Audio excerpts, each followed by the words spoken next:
হলো ছোট সময় অনেকের বাড়ি থেকে অনেকে বিভিন্ন ফল কুড়িয়ে আনতেন, এতে কি গুনাহ হয়েছে? হয়ে থাকলে মাপের পথ কি?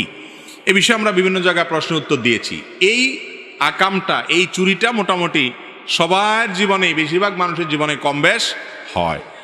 তো এই অপরাধটা থেকে বাঁচার উপায় হলো, যাদের বাড়ি থেকে, যাদের গাছ থেকে ফল পেড়ে খেয়েছেন, আপনার আশেপাশে চাচা জ্যাঠা বা পরিচিত যদি হয়, তো বড় হওয়ার পর যখন আল্লাহ বিবেক বুদ্ধি দিচ্ছেন তখন মাপ চাবেন, চাচা যান ছোট থাকতে পিচ্ছি থাকতে চুরি করে আম পারছি, এটা পারছি, নারিকেল পারছি, বেঁচে ফেলছি, খেয়ে ফেলছি, মাপ সাফ করে দেন।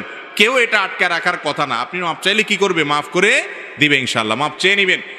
আর যদি তাদেরকে পাওয়া না যায় বা কতজনের কাছ থেকে খেয়েছি কোনো হিসাব নাই, বেহিসাবে চুরি করেছেন, এরকম যদি হয়, তাহলে একটা ফিগার আনুমানিক 500, 1000, 2000, 3000 এর বেশি হবে না, সবগুলো মিলায় দাম, এটা আল্লাহ রাস্তা দান করে দিবেন ওই ব্যক্তিদের পক্ষ থেকে যাদেরকে খুঁজে বের করা সম্ভব না।